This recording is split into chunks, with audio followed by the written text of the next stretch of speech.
This country was built on a distinctly American work ethic. But today, work is in trouble. We've outsourced most of our manufacturing to other countries. And with that, we sent away good jobs and diminished our capability to make things. American Giant is a clothing company that's pushing back against this tide. They make a variety of high-quality clothing and activewear, like sweatshirts, jeans, dresses, jackets, and so much more. All made right here in the USA, from growing the cotton to adding the final touches. So when you buy American Giant, you create jobs for seamsters, cutters, and factory workers in towns and cities across the United States. And it's about more than an income. Jobs bring pride, purpose. They stitch people together. If all that sounds good to you, visit American-Giant.com and get 20% off your first order when you use code STAPLE20 at checkout. That's 20% off your first order at American-Giant.com with promo code STAPLE20. Ladies and gentlemen, we sit down today with Jason Earle from Got Mold, and the idea was to create a renter's guide for mold evaluation and safe air quality. What if we were to walk through those steps so you had a deep knowing and understanding of, is it the mold? Is it the moisture? What are your rights as a renter? And what is the implied warranty of habitability? How do you know when it's your fault or your landlord's? And what can you do to protect yourself regardless of the cause and how to test for it? We're going to jump in today. I want to remind you, you can get the Got Mold kit on the Beautifully Broken store, or you can go to Got Mold and use code Beautifully Broken for a discount on that test kit. It is getting rave reviews, a very quick turnaround, and you will know right away what your air quality is and if your home is making you sick. Let's jump in. Welcome to the Beautifully Broken podcast. I'm your host, Freddie Kimmel, and on this show we explore the survivor's journey, practitioners making a difference, and the therapeutic treatments and transformational technology that allow the body to heal itself. Witness the inspiration we gain by navigating the human experience with grace, humility, and a healthy dose of mistakes. Because part of being human is being beautifully broken.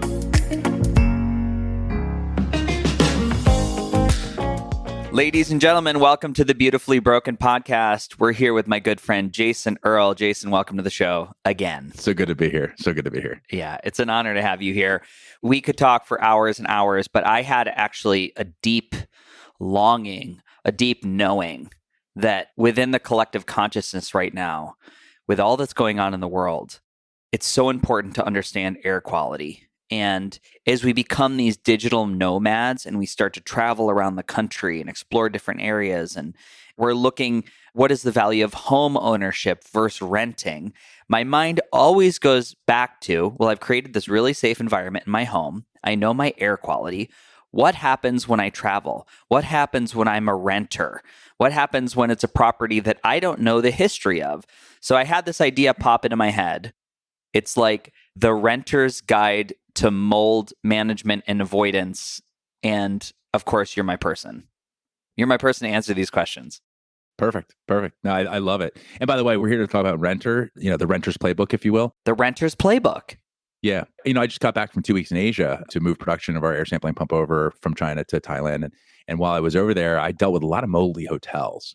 And so it's an interesting conversation because travel and mold and also renting and mold, they're different animals for very different reasons. And we should focus on the renters piece. But for sure, the travel piece, especially with the digital nomad thing, once you no longer truly own your abode, you then have stakeholders and permissions you need to get from people. And it's a very disempowering place to be. I'm an indoor air quality expert, and I couldn't find a safe place to sleep in 2 weeks. Yeah. So it's a challenge.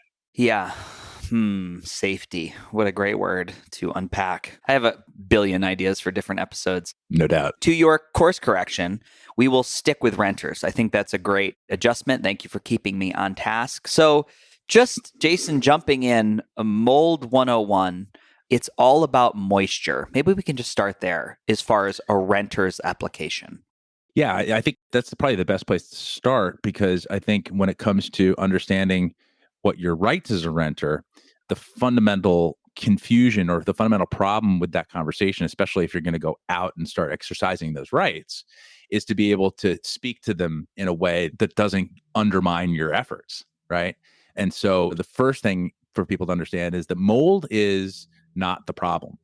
Mold is a symptom of a moisture problem. Mold growth is not something that happens accidentally. It's not like lightning striking you. It's not an earthquake, this sudden thing that just kind of like tears apart the space-time continuum and you're the victim of it. It's actually a very repeatable natural phenomenon that occurs when stuff gets wet and stays wet for more than a couple of days. And so, mold spores are a natural part of our environment, or especially of a healthy environment. And in fact, what's really interesting is that kingdom fungi every year produces 50 megatons of spores. And so this includes macrofungi, so mushrooms as well as molds and yeast and stuff like that. But every year, kingdom fungi produces 50 megatons, which is the equivalent of 500,000 blue whales. Wow. Every year. Okay, largest producer of biological particulate on the planet. And mold spores are so ubiquitous on the planet that weather balloons will find them 13.7 miles above the Earth's surface in clouds, in their own spore clouds. And so when we talk about mold spores, they're often talked about as if they're this nuclear packets, these things that are going to attack you as if they're pathogen. Some of them are pathogens, but very, very few. Out of the 140,000 known and identified, there's only a few that can actually cause actual human infectious disease. And only about a dozen or so produce mycotoxins that are worth talking about, although the number can. Well, what are the spores that cause the overwhelming of fungi to grow throughout the body, like The Last of Us on HBO? Well, the good news is that that's a wonderful conflation of, science fiction and science fact. And so cordyceps is it's actually a mushroom that's fascinating, though, as it is. In real life, they call it the zombie fungus, and it actually does pathogenically grow within ants. And so if you want to watch something really fun, just go Google cordyceps and ants. And what it does is it gets in there and it infects them, and it actually fills up their shell, and it takes over their brain, their mind, and it forces them to go to the tallest piece of grass they can find in their environment. And then their jaw locks on to the highest branch or blade of grass. And then the fruiting body shoots out of their forehead and sporulates onto the colony. That is the cordyceps go-to-market strategy, okay? It literally is body control, mind control, and then go forth and prosper. And by the way, the ants know when this happens, and they'll see the guy acting a little weird. They're like, okay, he's got it. And they'll pick him up and they will sacrifice their own lives and carry him outside of the colony and they'll die because they'll get infected too. And so, cordyceps is real. It's just not real in that context. It would be scary if it were. And actually, not yet. I mean, give us enough time, right? We're doing some pretty funky stuff with the planet. I mean, I know. Jason, back to moisture. So when I hear the idea of moisture, sounds like it's more of the base of the pyramid, which can create this true systemic problem. When I am a renter and I'm coming into a space, I'm examining a 2-bedroom apartment I might want to take over, what are the places that I would identify to check for moisture as a renter, in your opinion? Well, looking for moisture, well, first of all, the most common problems in apartments usually revolve around the ventilation systems. So in other words, bathroom exhaust vents, kitchen exhaust vents, if they even exist. This is especially a problem in cities where you've got a lot of older structures like New York City, where the building code also will often say that if there's a window in the bathroom, you don't need an exhaust vent. That's a very common code nationwide. And this is insane because that means that you have to open your windows to get fresh air when it's really humid or really cold or really hot, and it just doesn't make sense. And oftentimes what you're then doing is bringing in more moisture into the space that you're trying to ventilate. So, building code tends to lag common sense and certainly lags best practice by at least a decade. But the bottom line is that landlords will only, in most cases, build to or maintain to code. Because the building, listen, let's face facts. Landlord's business model is invest as little as possible in the property and charge as much as they possibly can for rent. And that means investing as little as possible in maintenance, get it done, but as little as necessary, right? This is the business model. So invariably, there are going to be corners cut, right? There's just no two ways about it. So you want to understand that those limitations come with renting. And so you're not going to get the Shangri-La, or more importantly, you're not going to get a house like yours or mine in most cases, unless you are, very, very fortunate. So you have to just go flip the bathroom exhaust vent, see if it runs. And how do you test that, by the way? With a piece of toilet paper. Put the toilet paper next to the fan. If it sucks the paper up into it, then it works. Then it's functioning. Otherwise, it doesn't work. Those common exhaust channels, or rather, they're passive. They're actually not technically passive, but the little square vents that you see in New York City apartments a lot, those are common exhaust vents. And so they have a fan on the roof. You can test those because those usually don't work. Those have been disconnected or the fans are turned off to save electricity. So those are really important things because they are a building maintenance requirement and they're a building maintenance issue, but they also have a direct impact on your ability to maintain a healthy environment. Because whether it's your exhaust from your kitchen, which is going to generate moisture and pollutants from the cooking, or whether it be from showering and just breathing, or even if you've got house plants, they transpire, water comes out of them. Water goes in and water comes out. And, especially if you've got more than one person living in the apartment, people generate moisture. We are mostly moisture. And so making sure that ventilation works is key.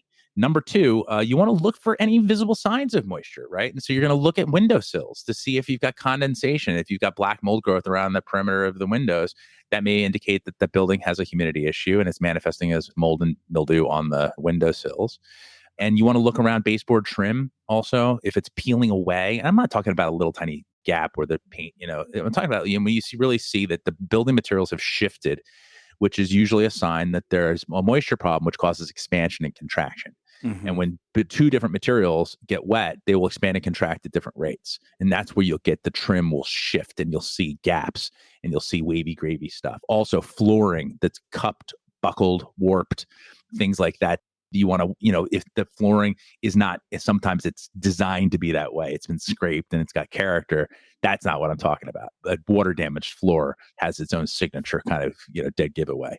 And that tends to happen towards the perimeter of the floor, again, near windows, right? And near porches, balconies. These are real serious points of entry. We see that all the time. And then lastly, you want to really look at the HVAC system. Oftentimes, these are heat pumps or they are in-wall, what they call PTAC units. And these units are notoriously problematic from the perspective of getting dirty. And so when they get dirty, it means the filters haven't been cleaned enough. They will get moldy because dirty HVAC systems get moldy because the dust is what supports the fungal growth. So these things have to be cleaned very, very regularly. And it means swapping out filters, and then they should be at least annually maintained, if not before the beginning of the cooling season and at the end of the cooling season. Can you just insert an explainer? Why does dust to support fungal growth? Excellent. Yeah. So going back to mold 101, right? Mold requires just a few things to grow. Mold is, and actually even back up further, mold is nature's digestive organism. Mold is the great recycler. Mold's job is to turn things that were at one time living back into dirt to support further growth, right? So that's what mold is here to do. Without mold and without fungi, we would have piles of dead plant matter all over the world. In fact, we did have that, and that's why we have oil and coal and all that stuff, because before we had fungi on the planet, that stuff accumulated, and then eventually that got buried. And then that's why we have that, is because it was pre-fungi.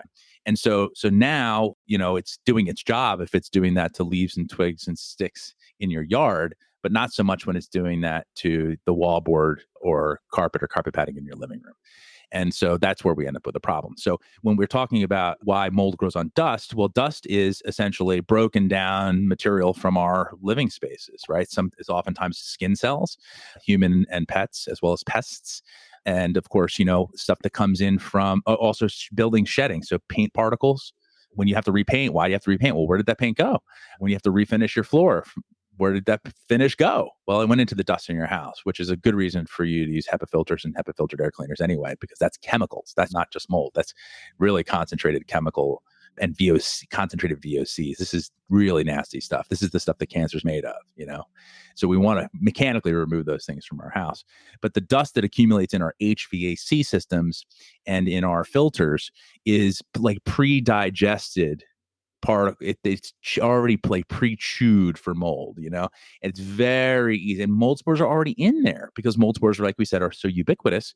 If you look at dust, you'll see skin cells, spores, pollen, and building material particles. And then you'll see hair and all that kind of stuff with macro. But like really on the micro side, what you'll see is basically biological particles and lots of little bits of buildings. And mold loves that stuff. It's like so easy to eat. It's like snackables. Yeah, understood. Plus, it absorbs moisture really well. And so it's perfect. So when we say the healthy home mantra or the healthy apartment mantra, to stay on point, stay on topic here, the healthy building mantra is clean and dry. Because when mold requires these back to requirements, when mold grows, it only requires a few things. The spores, of course, which are like the microscopic seeds that contain all the DNA.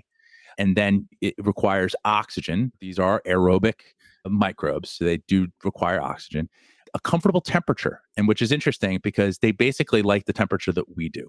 That's why they grow in our houses, right alongside of us. It's, evolutionarily speaking, we're very related to fungi, by the way. That's antifungal medications actually harm human tissue. So we are more closely related to fungi than we are bacteria. And so they like our conditions too. And we cohabitate with them, so to speak. And most of the time without any ill effect. But when it starts to grow, it also needs a food source. And that food source is anything that was at one time living, anything that's organic. And I don't mean that in the whole food sense. I mean that in the sense that carbon-based, so from former living cells. And that's where it derives its nutrition. And of course, it also requires, lastly, and most importantly, moisture. So you got spores, temperature, oxygen, and moisture. Now, you can't control the oxygen because we need that too. You can't control the temperature because we like to keep our temperature, comfortable for us too. But what you can control is food to some degree. You can keep it clean, although sheetrock supports fungal growth really well. And moisture. And moisture is the one thing you can and must control because, again, we build our buildings out of mold food. And even the cleanest building, if there's enough moisture, will support fungal growth. So the key element here is always moisture control. But then to reduce the likelihood when a moisture problem does present itself, and it will, because we live in a water planet and we all have running water and we all live in places where it rains occasionally. So we will deal with moisture issues. You must also keep things clean rather, to reduce the likelihood of immediate colonization. And that segues into the next part, which is very important, which is that mold growth occurs very quickly. According to the EPA, within 24 to 48 hours, mold will grow if the conditions are right. And what are those conditions? The ones I just outlined: food, water, air, and moisture.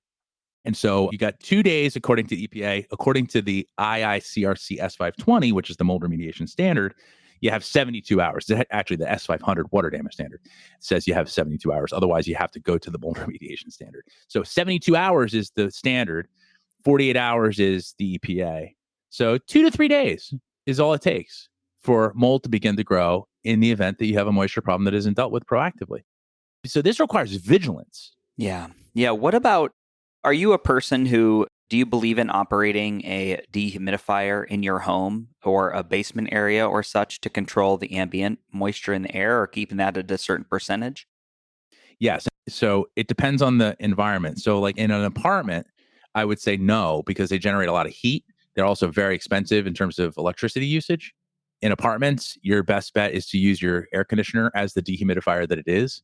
And the key to that is, of course, like I said, making sure that the filters are clean and making sure that the unit itself, the A coils, which is what allows the air to get cooled, are clean as well, because air is being passed through those. And that's what gets dirty, and that's what gets condensation on it, and that's what gets mold growth on it in an HVAC system most of the time. But you want to use that, and you want to keep your AC on all the time on a lower setting. And I don't mean lower temperature. I mean, as warm as you can tolerate it, but running and consistently. And the reason for that is because when HVAC systems turn on and off, when AC systems, I should say, turn on and off, when it turns off, all of those surfaces in and around the unit are cold. And if they're dirty, even if they have even just a slight dusting on them, moisture will accumulate. You'll get condensation, especially if it has not effectively dehumidified, right? An air conditioner is a dehumidifier. That's why you have a condensation line that comes off of that unit and drains to the outside. And this is the case when one of those fails, because it creates a flood in your house, right? Yes. So it's pulling moisture out of your air and it's depositing it outside or into a sump or into a pump or something like that. And so that is doing its job. But when it cycles on and off, you're stopping the dehumidification process and you're creating all these cold surfaces which allow condensation to form. And so this is why, by the way, goes back to the hotel conversation. This is why we get all these moldy hotels, because they put the key card in the door. When you walk in, you put the key card in, and that allows your lights and AC to operate. And then when you take the key card out, they turn off. Well, guess what happens? All the warm, moist air from the hallway or from outside comes in, and then everything gets damp. Yeah. Same thing happens inside an AC unit. So when it comes to apartments where you really wouldn't want to put a dehumidifier in a space, I am a big fan of them for basements, crawl spaces, spaces that are out of sight, out of mind, especially if you could set them up so they automatically drain into a pump or a pit, and you don't have to worry. And you got sensors set up so that you can know when you're in the safe zone, which, by the way, is 40 to 60% relative humidity. The safe zone, according to ASHRAE, which is the American Society of Heating, Refrigeration, and Air Conditioning Engineers, is 40 to 60% relative humidity. That's RH is the acronym for that. 40 to 60%. 40 to 60. Good to know. It's a wide range, but 45 is the target. And the reason for that is because below 40, and it's hard to manage that in the winter because most places dry out pretty aggressively in the winter. Below 40, your mucous membranes dry out, and you can get sick from that alone. Yeah. It allows direct access to microbes, right? So, and then dehydration is a clear path to disease, to illness and malaise. On the upside, 60%, it's not just mold. Also, you start to get dust mites, and you start to get other allergens that start to grow, proliferate. And so, it becomes an allergen stew, if you will. So mold is growing. Dust mites are throwing off their lovely stuff. We're allergic to dust mite fecal pellets. Did you know that? Isn't that a great little fun fact? Dust mites themselves are not so much of a problem, but their poop is. And because if you look in dust mite poop, you know what they have a lot of? Mold spores. They actually eat mold spores. Yeah. It is the Lion King. It's a cycle of life. It's fascinating. It really is. If I were a renter and I had a unique history like maybe my own, would it be overkill to say, well, I'm going to keep my AC running constantly on a low flow, and I'm also going to do a dehumidifier if I'm not so concerned about cost, but I'm more concerned about keeping that target relative humidity around that 45 to 60%? I think you'd probably find it would be overkill. I think you can accomplish it. Put it this way, if your AC is not able to get your humidity down to 45% or so, it means that you've got air coming in from outside. You know what I mean? You've got infiltration, significant infiltration happening, which is a whole different conversation. That's a whole different building science discussion. Yeah, that makes sense to me. So you've done your walkthrough, you've done your examination of your apartment. And then we're almost going to, if we keep walking through this pathway, if we were to transition off of this Mold 101, I'm a renter. How do we draw a line in the sand, or how do we differentiate my rights as a renter versus the implied responsibility and ownership of the person supplying the domicile? Whose responsibility is it to keep that thing clean and habitable and me healthy? I might know the answer to this. This is it's a fascinating conversation, and it's one that fills up courtrooms, nationwide every single day. Yeah. And because there's so much confusion about the subject, both from the perspective of the renters and the landlords, everyone's confused about it. The judges are confused about it, right? They have to bring experts in who also disagree about these things in many cases, based on who's paying them. And so the key here is there's legal doctrine that underlies nearly all property leases. Specifically, we're talking about residential. And I'm not a lawyer. I've never played one on TV. And if you have a concern about this, I highly recommend that you get in touch with a lawyer that specializes in landlord-tenant rights or landlord-tenant disputes. However, ask them about the implied warranty of habitability. IWOH is what you'll see, the acronym for it. And what this says, and this is something that's a blind spot for so many people. In fact, many lawyers that I've spoken to are even unaware of this. It says that landlord's primary obligation is to provide safe and clean housing. Safe and clean. That's primary. In fact, it's so primary, it's so basic that it's implied and it's not even in the lease. It's the legal doctrine. It's the bedrock upon which lease agreements are written. Okay, that's how fundamental it is. And so how do you define safe and clean? Well, it's pretty safe to say, not to overuse safe, but it's easy to understand that mold indoors is probably not clean, right? Clean, I mean, you wouldn't think moldy environment, that's not a clean environment, right? But what's safe? Well, safe is a little bit more nebulous, right? Because then you start getting into this idea about what's the toxic mold conversation, which is just that nobody wins in that discussion. But what you can say is very simple. Do you fall into the high risk categories? Are you very young, or do you have very young children? Very young, very old? Do you have a compromised immune system? Do you have pre-existing condition of any sort of kind that would be high risk? Do you have any sort of respiratory issue or environmental sensitivities? Specifically, do you have asthma, allergies, chronic sinusitis? Any of these issues would allow you to be able to quickly and easily get a letter from a doctor saying that my patient is under my care and a moldy environment is deleterious to their health.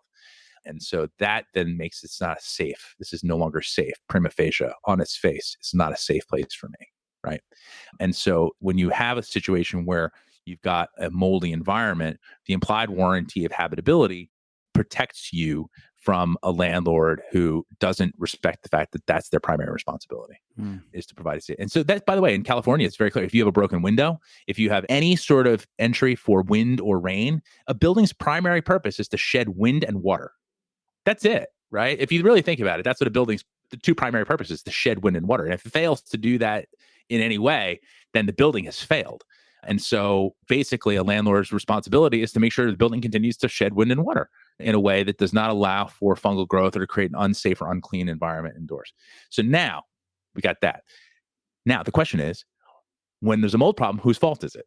That's big. And that is a really big question. This is what fills up the courtrooms, right? Whose fault is it? Everyone's pointing fingers. Well, it depends on the source of the water. Yeah. It depends on the source of the water. And this is where, you get into hiring guys like me because, figuring out where the water comes from is not always super straightforward, right? Water can be tricky because water comes in at least two forms and, the three really technically if you live in my climate, but it comes in, liquid form or vapor and it moves steadily between those forms, right? We have ice here a lot, but also, you don't have ice down there. Have you seen ice recently? We have ice. We had crazy ice storms. Oh, that's true. Yeah, that's right. Crazy ice storms.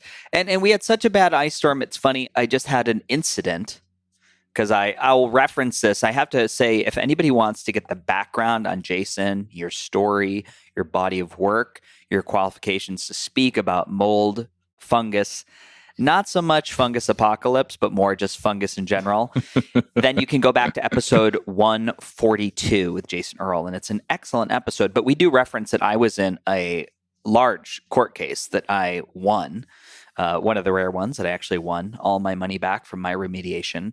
And I had an incident recently as a result of an ice storm in which 2 months after the ice storm, the trees were weakened around the home. So these large oaks that cover, it was 8 a.m, no wind, no rain, no nothing. This tree dropped out of the sky, hit my car, crushed all these chairs, scraped down the side of the building. Oh, wow. And luckily, it's where there's like a men's circle outside. I mean, literally people would have died. Massive, massive branch. And it just was like, zoom. But from my understanding and my educational process alongside my legal team, we learned that we were looking for an incident, i.e. a storm, an injury from a fallen tree, a strike of lightning, a hurricane passing through. I was in New York City at the time. So they were like, did it happen in Sandy? Did it happen here? And then you've got a window within that incident to address said problem. So, but please go on. No, sorry. I forgot about the ice because you guys, obviously Texas was crippled by not just one ice storm. This has happened twice in recent memory. Yeah. Right? Every year it's happened. They've had and it's been weeks of recovery, weeks of getting electricity back on. And obviously with that comes moisture management. Right. And so this is where it gets messy sometimes. If you got power outages and that changes things because now whose fault is that? And, so basically this is where, the blame game is really where it's problematic. Who's actually really responsible for the moisture problems? So here's a really simple thing. Okay. Like one of them, basically they refer to it as lifestyle problem. So like if they've too many people living in the apartment, this is a common problem. They will blame the tenant. If you're exceeding the capacity of the apartment, this happens a lot. And you're not running your exhaust fans when you're taking showers, baths, cooking. A lot of people cook all day. If they've got a lot of family, this is also very common. You have 5 or 6 people living in an apartment and, maybe grandma stays home and she cooks all day for everybody. This is very common. And I wish I had a grandma there cooking for me all day. But the point is that there's lots and lots of steam that's being produced in that. And oftentimes they're not running exhaust fans. And then that manifests as a moisture problem and a mold problem. People like to dry clothes indoors. Don't do that. That moisture has to go outside. A lot of people actually, I've seen dryers that exhaust inside. People will do that intentionally to heat their house. They'll put up pantyhose on the outside, on the end of the line to capture the lint and let that heat and quote unquote humidify, and they over humidify. One of the key elements here, and let me don't do that. Don't do that. Don't not, do that. No, that's not. We're gonna label that as bad. That's a hose job. You don't want to do that. You want to stay away from that. I couldn't resist. But you want to get yourself a humidity gauge. This is one of the key tools. These are really low cost. Get yourself a good humidity gauge, ideally with multiple remote sensors. And the remotes, you want to make sure that it gives you, a good relative humidity and temperature. I like the base station with remote sensors so you can put them in different areas. It's especially good if you've got a single family home with a crawl space or a basement where the stuff's out of sight, out of mind. You want to be able to just look at that stuff without having to go down and look. But for apartments, just knowing in general what your ambient humidity is will help you a lot in terms of, whether or not you've got I always say, don't modify what you don't quantify, right? If you're going to be adding moisture or taking moisture out, don't modify what you don't quantify. People do this all the time with like this, like lick their finger, stick it in the air to see which way the wind's blowing. That is not an effective environmental control tool. There are devices that are really low cost that give you the insights that you need. What did you say the one that you like is? What's it called? I've got a bunch of them. Oregon Scientific makes nice, these units that have a base station and that have remote sensors. But there's another one that I've been using. Sensor Push has a really cool low cost sensor. These are little like keychain sensors, and they're really cool. And I put them all over the house. I've got them outside, and they have a nice little app on your phone. So if you don't want to have like a physical dashboard, I kind of like that stuff. But for people who just want to be able to check on their phone and check wherever you are too, you can be, out of town and take a look. I like the Sensor Push units a lot, and they're on Amazon. Sensor Push units. Wonderful. Yeah. I like those a lot. So whose fault is it? Well, if you're drying your clothes inside and you're not using your bathroom exhaust vents and you're taking forever showers and you've got 6 people living in a 1-bedroom apartment, chances are they're going to point to you. If the water is coming from the roof, a leaky window, water is building up around the foundation, it's making its way into the basement, and that moisture is making its way up into your place, because that's what happens. Moisture rises through a building. A damp basement will manifest on upper floors in many cases, especially attics and where there's, really in a cold climate. But the most important thing is to basically say, is the water coming from outside? That's the landlord. If the water's coming from inside, it's you. And that's the hyper reduction. Now, there are nuances, of course, right, that could be argued around some of those things. But the bottom line is, for example, if the moisture is coming from inside, but you don't have a bathroom exhaust vent, well, is that the landlord's fault? Well, it depends on what the building code is. And he's going to say, I don't have to do that. Is it a best practice? Yes. Is he required to? No. Well, this would be a great template also for people examining places, because, you do sign a lease, which is the agreement. So it's, it comes back to a very simple, what am I agreeing to, right? These are things to look for when you do a walkthrough on a home. That's what I'm hearing anyway. The functionality of not just that the fan has an exhaust in the bathroom, but that it functions. The toilet paper test, I thought that was great. And does it go outside? Because a lot of these bathroom exhaust vents, I have opened these things up and they're going right into the ceiling. Yeah. That's not going to work. In fact, it's going to work directly against you. You actually make a petri dish with the drywall. It's actually a great, again, fungus apocalypse. You're going to build one. Absolutely. I went out to a conference in Vegas at the Hotel Excalibur, and it's a dumpy hotel in Vegas, and they had done a botch job and done this renovation. And of course, they had built the exhaust fan right into the ceiling. And I went in there to take a shower, and I got just eyes went crossed. Unbelievable. We had the team from the hotel come up. They were like, we don't smell anything. I was like, this is unbelievable. I've never smelled anything like this in my life. Anyways.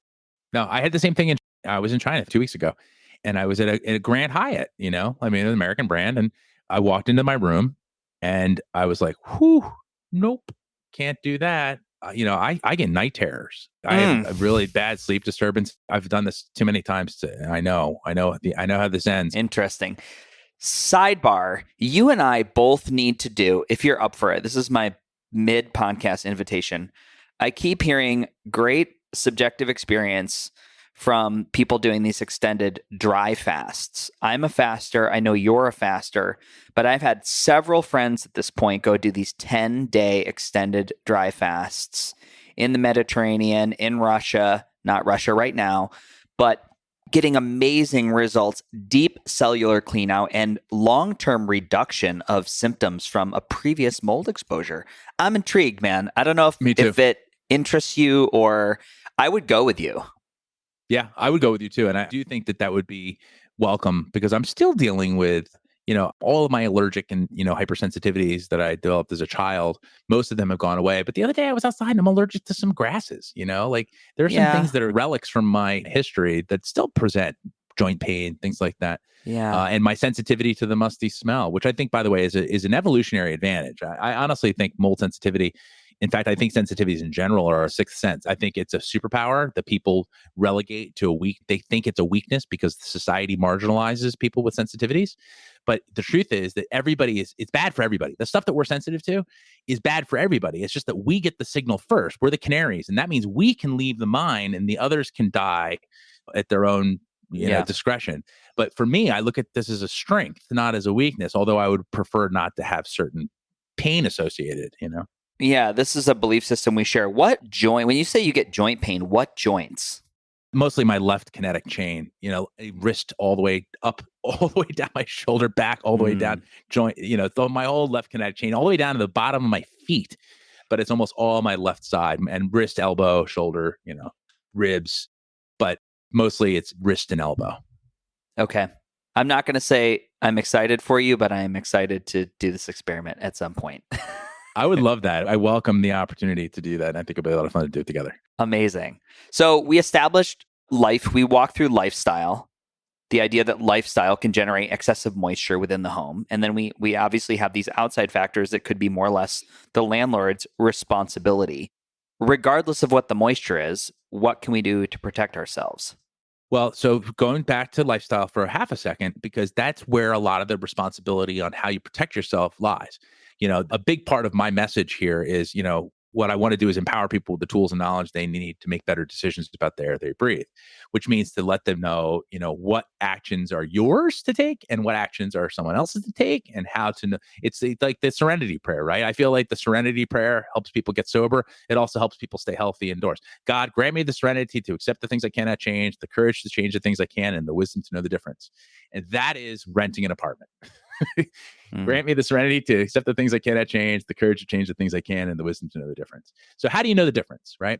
And so in a case like when you've got a humidity issue and you've got a humidity issue, it's showing up as condensation on your windows, there's dampness in the building. You've got your humidity sensor and it says you're at 65% and it shouldn't be that high. Well, are you using your bathroom exhaust vents? Are you using your kitchen exhaust vents? Are you running your AC on a consistent basis to dehumidify that space?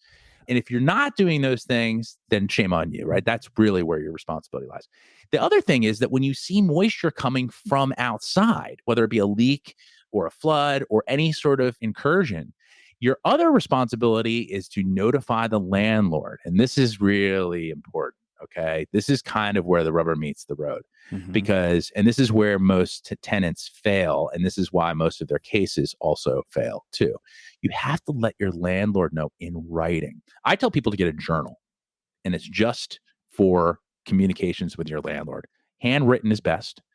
Don't be afraid to use different pencils and pens. If you ever go to court, they like to see that. It shows that you've taken the time in real time to write down what's going on. Great right? Point. Very, very important. And a dedicated piece. Don't do it on a scrap of paper and write it on a note in your phone and then another note in an Evernote and another one on your notepad and then all over the place. You get a little notepad and just write on the front, indoor air quality log or building or apartment log, whatever. And write down every single time that you've noticed any of the moisture issues, any of your symptoms, any of the odors, where you notice them, get detailed about this stuff. This is like your personal injury log, from, but you want to really document all of your interactions with your landlord. Hey, I let them know, I told them in passing, verbally. And then you want to write a letter to them and explain to them what you found. When you ultimately want to do is make sure that you've got good documentation. If you've got a medical condition, you got to get a letter from your doctor. And then you need to let them know if you see a mold or moisture problem in writing. Here's what I saw. Here are the dates. And then you can say, this needs to be corrected. And this is important too. According to the IICRC S500 water damage standard and or the IICRC S520 mold remediation standard. And what happens is you let them know that this is a problem that needs to be corrected, and you give them usually a week for it to be corrected. If they continue to drag their feet, then you can then in some cities, and again, this is why I'm not practicing law, and this is why you should research the statutes in your local area for these things. But the implied warranty of habitability will often allow you to begin paying your rent into escrow and sending a copy of the bank statement to your landlord. And you basically have to let them know exactly what's going on, and it needs to be corrected according to standards. And that you need to be involved in the selection criteria of the remediation contractor. Oh, by the way, that you have to have proper testing done. It has to be done. But again, you have to be able to vet these contractors and inspectors. And then you can pay rent into escrow, and the release is contingent upon the successful remediation of the property, including third-party verification of the air surfaces that were remediated and cleaned, and the underlying repairs have been completed, and the water problem has been stopped. And if they don't complete it within a certain period of time, some people give a 30-day, 60-day period, you can then do something called constructive eviction, which is where you can terminate your lease without any negative consequences on your credit, and they have to release your security deposit. And you get to keep the rent that you paid into escrow. How do you like that? That's a flex. Big time. That's what the kids say. That is a flex. Big time. What are the two policies? You said the IIRC S500? IICRC is the trade association that is essentially our standards body. So the IICRC is the International Institute of Cleaning and Restoration Contractors. Mm-hmm. And they have a number of standards that are sort of they're the only consensus accepted standards in our industry. Mm-hmm. And so it's the S500, S as in Sam, as in standard, actually. Sure. 500. And that's the water damage. Mm-hmm. And so that clearly articulates how water damage is supposed to be handled, and at what point water damage needs to be handled like a mold job. Right. And like I said before, that's the 3-day mark, right? You can deal with water damage until 3 days, and then it becomes mold. And then you have to bring in the guys in the moon suits. And those rules, the guys in the moon suits have to follow, or at least they're supposed to follow. There's no regulation that mandates this, by the way. This is an elective thing, which is why it's problematic. Not yet. There's a lot of companies. Not yet. Maybe this is something. Have you ever been to Washington to lobby for anything? I have not. I've been invited to do so. And in fact, recently by a nonprofit that's dealing with the Army mold issues. And we may be very well going down for that. But yes, no, I believe there's a lot of room for legislation on this to mandate best practices. Mm-hmm. And the other one is to make it illegal to put building materials in occupied buildings that are comprised of carcinogenic chemicals. That's a big one for me. That's huge. Huge. It's such a common sense thing. Like, who could disagree with that, right? But the people who make those decisions are the chemical companies that make our building materials, not us, right? Yeah. And it's an innocent until proven guilty formula in those. Same thing with big pharma, same thing with big food, same thing with, big education, even, it's guilty. It's an innocent until proven guilty. And there's no onus for them to prove that what they're doing is in our best interest until they're proven that it's wrong, like asbestos or PFAS or some of these things that are happening right now, Yeah. But the bottom line is that the standards are very effective if followed. And the companies that do follow them tend to do much better work. So the S520 is the one that I hammer home. And it also advocates, it also says don't use chemicals during remediation, which is a huge thing that most people don't realize. It also advocates the independence between the contractors and the inspectors. You should never have the same people doing that work. It's a conflict of interest, and there's room for lots and lots of abuse. So you want to make sure you have independent inspectors that have no financial relationships with your contractor. Yeah. And you want to select your own inspector if you can afford it, even if you're a renter, because whoever is paying that inspector is who he's biased towards. It's just human nature. There's no other way about it. And so if the landlord's paying for him, he's going to work for the landlord. And that's not your friend. Jason, what's the S520 again? The IICRC S520 mold remediation standard. Oh, but we said an S500 and an S520 different, Yes. correct? Yeah, S500 is water damage. Okay. And then S520 is when you haven't gotten to the water damage fast enough. Yep. Then you got to pick up the 520. That's the mold remediation. Yeah. And that talks about, all the environmental controls with related, as it relates to, containment, negative air pressure, all the cleaning procedures, Yes.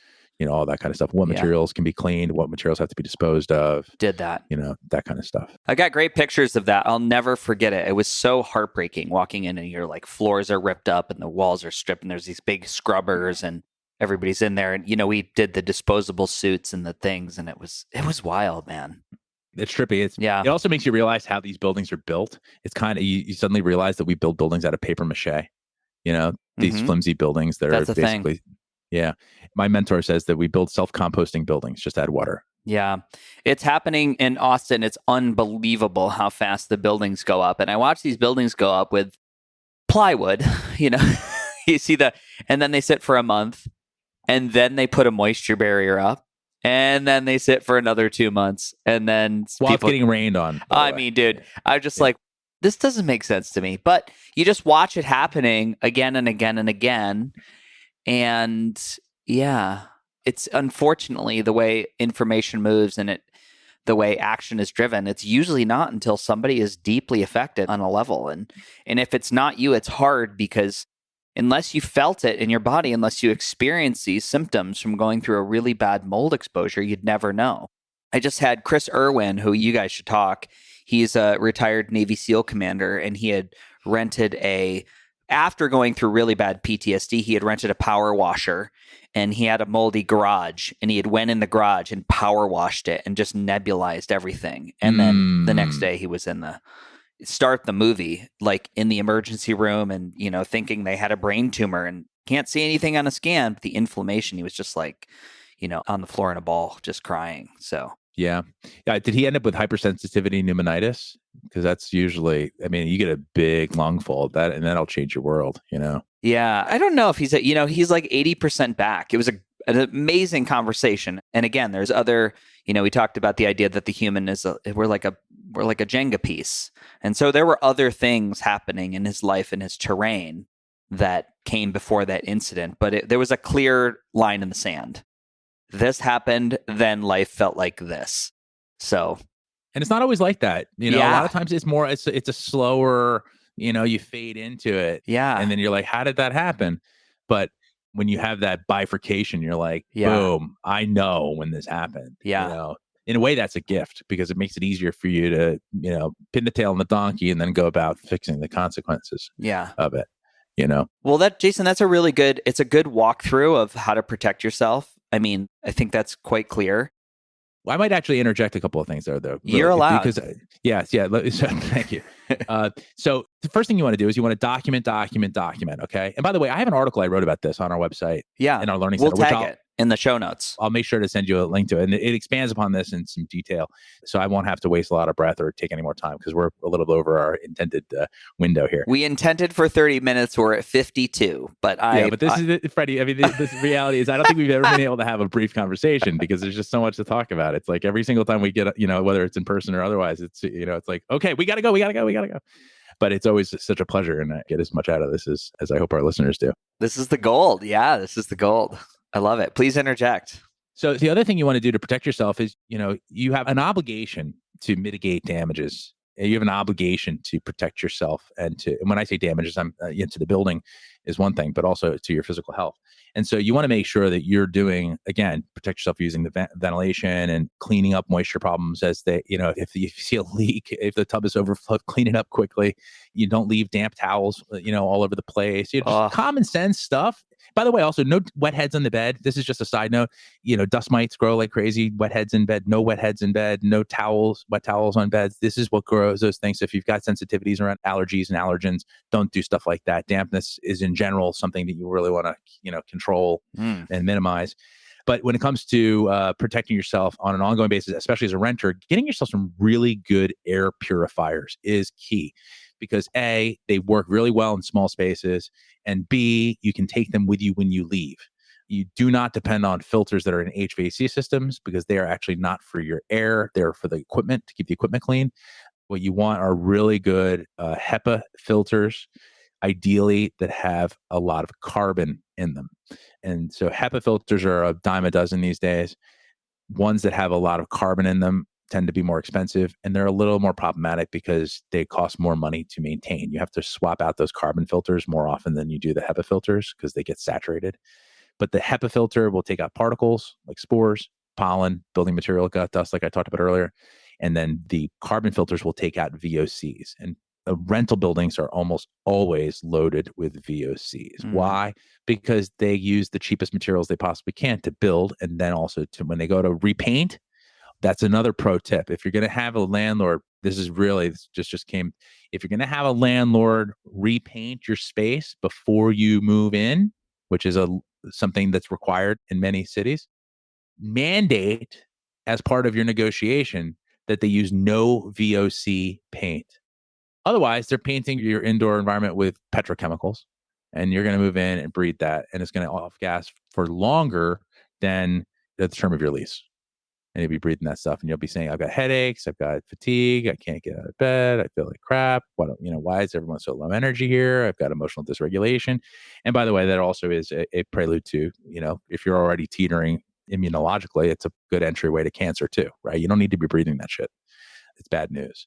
So you really want to make sure that you can intervene early in that, but then also get yourself some good air purifiers.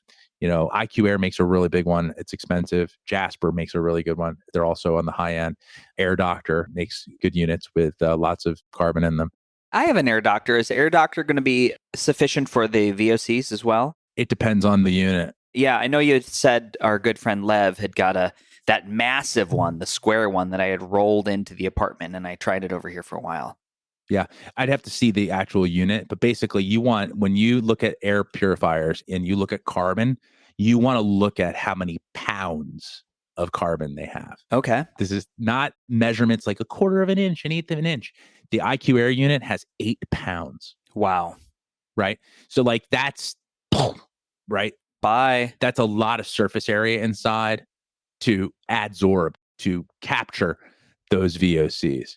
It's a big deal. You also want to get yourself a HEPA filtered vacuum cleaner because any other vacuum cleaner just distributes particles, microscopic particles, breaks up allergens into really deeply respirable particles and spreads them all over your house. In fact, you'll often notice if you use a non-HEPA filtered vacuum cleaner that you have to dust the next day. Well, why is that? Well, because you created a microscopic dust cloud.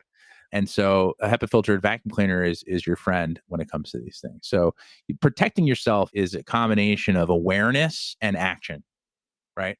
First, you have to have the awareness, and then you have to take the action. And sometimes that action means that you have to have the right tools. But the best tools for this are humidity gauge, HEPA filtered air cleaner with carbon, and HEPA filtered vacuum cleaner.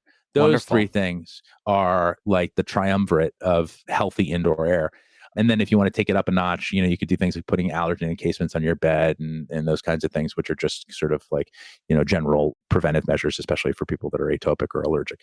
But really, it's that humidity gauge, HEPA filtered vacuum cleaner, HEPA filtered air cleaner with carbon. If you have those 3 and you use them and then you use the tools in the building, you will give yourself at least a head start. And then if you ever have an issue whatsoever, document, and communicate in writing. And, if you do that, you are head and shoulders above the rest of the pack. Yeah. Well, we left off a big one. What about testing? Yes. Well, so testing. I mean, we left a big one. Which it's the biggest one. It's like what Got Mold stands for. I have 2 kits in my home. I'm like ready to do it. I've had 2 days of no rain, so I'm ready to do my Got Mold test. Yeah. So what's interesting about testing is it's very important to focus when you're dealing with landlord-tenant issues to focus on mold, but most importantly, moisture. Because moisture intrusion, moisture problems is actually what will win your case when it comes to this stuff.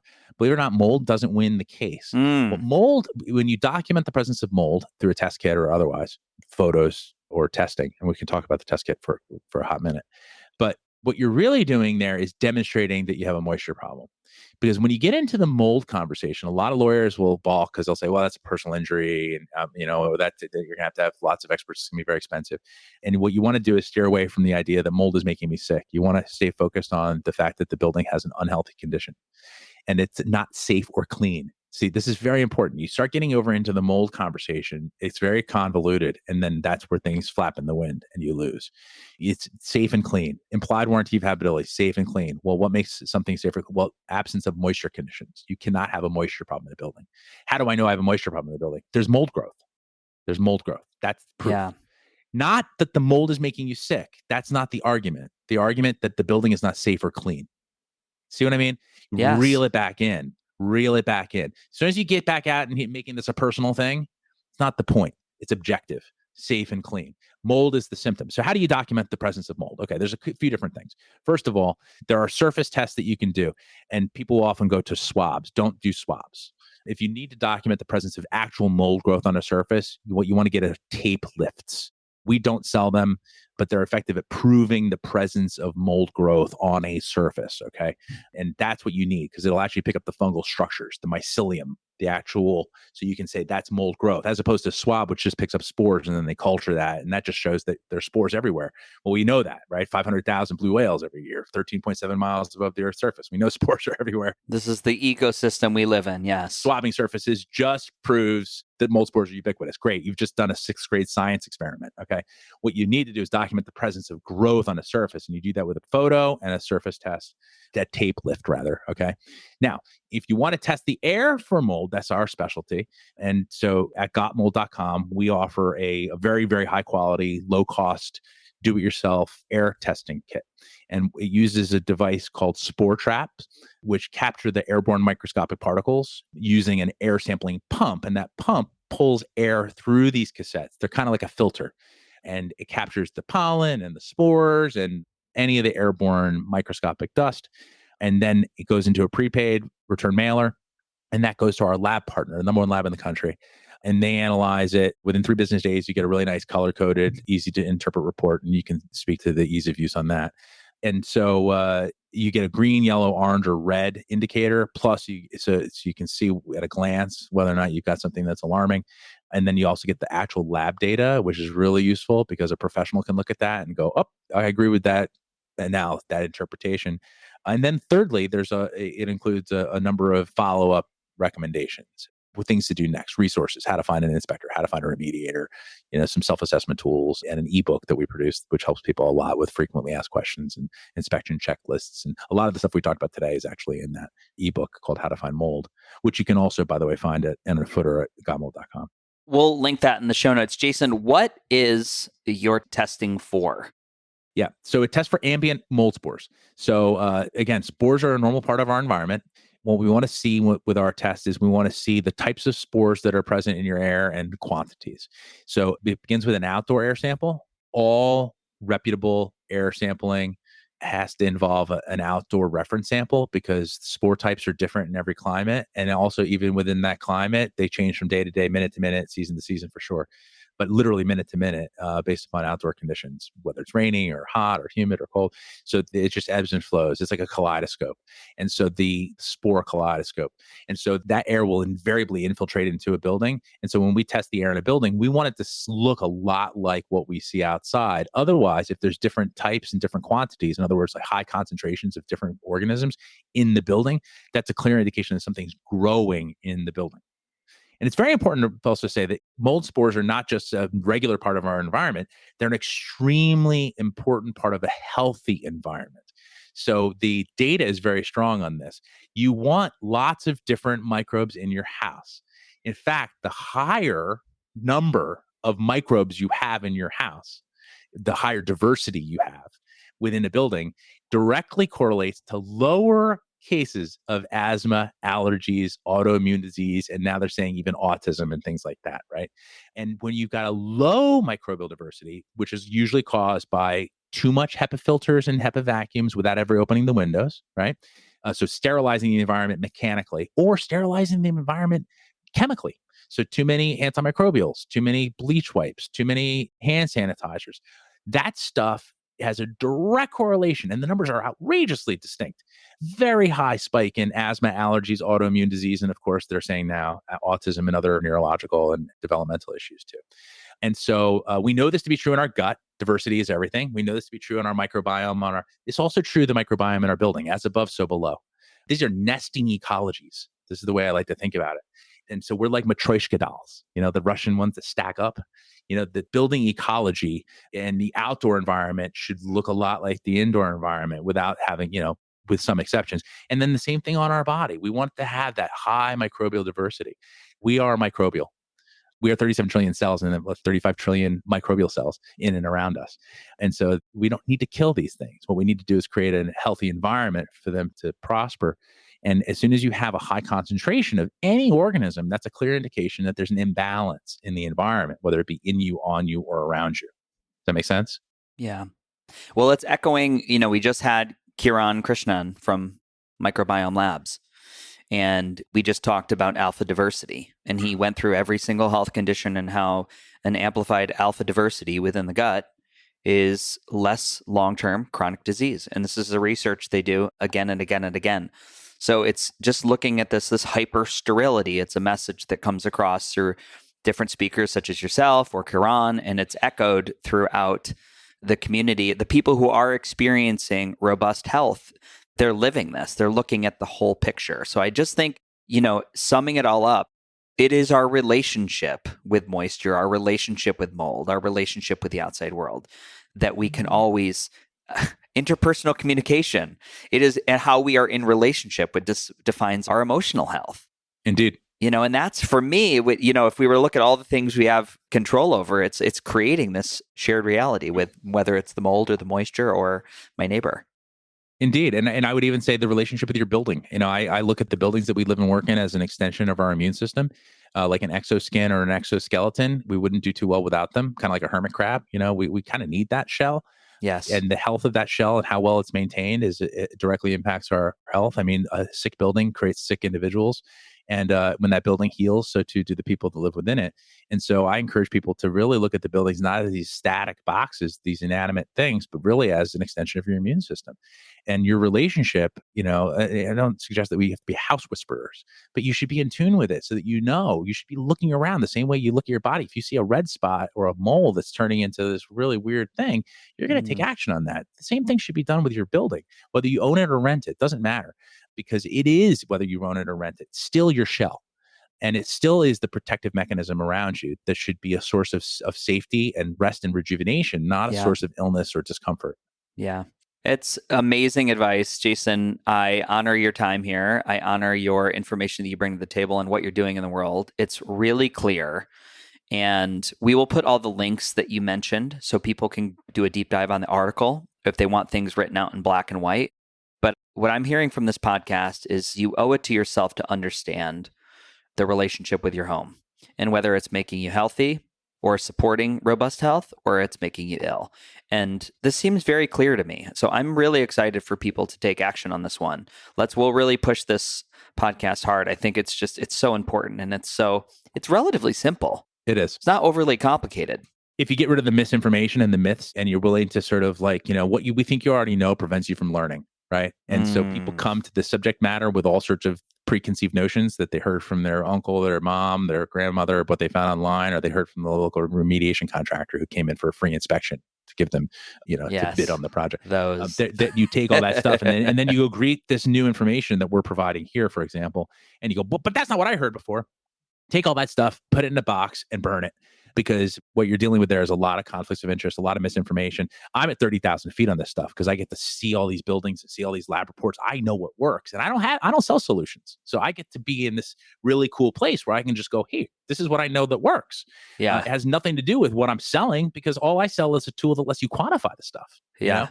So I get to be agnostic on these things, which gives me this really objective view and allows me to not get caught up in all the rigmarole and all this, he said, she said stuff. No, this is a clearly defined thing. And it's a lot simpler than people think, to your point. Amazing. We are going to close it down. We did pretty good. I'm impressed. Not so bad. No, it's great. We could have gone 2 hours on this thing, without a problem. A couple of vignettes. Oh, please. I've held back there's so many times I've held back. Yeah, me too. Yeah, it's a topic I love to talk about. We just need mental clarity. We need cognition. We need access to the right words at this time in humanity. How important to be able to express yourself without wandering all over the place. So we're going to cut it down there. We'll do more. Within the thing, I was like, we can do one there's definitely a why I can't get better episode. Because I also hear, the things we just walked through are often steps people are not looking at. They're jumping to, I'm going to go do all these fancy IVs with this person. I'm like, well, have you looked at the order of operations? There's a Why I Can't Get Better episode. There's definitively a travel episode, mold avoidance or mold management travelers, which I just think is shit. How important. And then there's a couple other, design your dream home that's living in resonance with the environment. If you just have, money's not a thing, you got a magic wand, what are you building? How are you building it? What materials are you using? That would be a fun thought experiment. Yeah, and funny enough, just a quick side note, I'll plant a seed here. We can revisit that. I'm working with a developer. We're looking at property right now in a few different states, particularly in Arizona and the Tucson area, to build a healthy apartment building that we will potentially condos where we'll lease with a purchase option for people who are getting back on their feet after toxic exposures. But it would be completely made of, inert materials, EMF shielded, hardwired internet without Wi-Fi, rainwater capture, all that kind of stuff. Fun. So building something that would be truly the high-end property for people who want that, who will invest in that with a certain amount of subsidized sort of like lease with purchase option to help people who are seeking this but have lost everything, which is, unfortunately, it's a lot of people. All too common. I could have sent you 10 people last year for that. Yeah. Yep. Yeah. So there's a lot here. Yeah, there is a lot there. Jason, it's a pleasure to have you on the podcast. Likewise, my friend. Till next time, everybody, you can get Jason's test, Got Mold, on the Beautifully Broken store. It's beautifully-broken.world. It's in our store. It's listed there with a discount code. I believe it's Beautifully Broken. But I'll drop that at the front of the episode. And until next time, love you guys. Namaste. Ladies and gentlemen, you and I are moving on a 4-year relationship. That's got to be some kind of a record. Thank you for tuning in. If you enjoyed the show, head over to Apple or Spotify and please give us a review. I know how busy you are. I know you got a list of things to do that's a mile long, but it makes more people across the world hear this mission. And one more ask before you go. There's a way that you and I can continue learning. There's a way that you and I can continue to deepen the relationship that started in this episode. You could visit beautifully-broken.world and you can check out our brand new website and store. Listed are all the wellness tools, the supplements, the articles backed by scientific protocols to move forward into wellness, the products that I am using and I personally love. Most of them offer a significant discount by clicking the link or using the code. And the beautiful part, they don't cost you anything extra, and at the same time, they do support the show. Now, we have another new feature alert. I don't want to overwhelm you, but if you want to see the beautiful faces of our guests, if you want to watch me unbox and review products, head over to our brand new YouTube channel, Beautifully Broken World. This last message is from my vast team of internet lawyers. The information on this podcast is for educational purposes only. By listening, you agree not to use the information found here as medical advice to treat any medical condition in yourself or others. Always consult your own physician for any medical issues that you might be having. Our closing. The world is shifting. We need you at your very best. So take the steps today to always be upgrading. Remember, while life is pain, putting the fractured pieces back together is a beautiful process. I love you. I'm your host, Freddie Kimmel.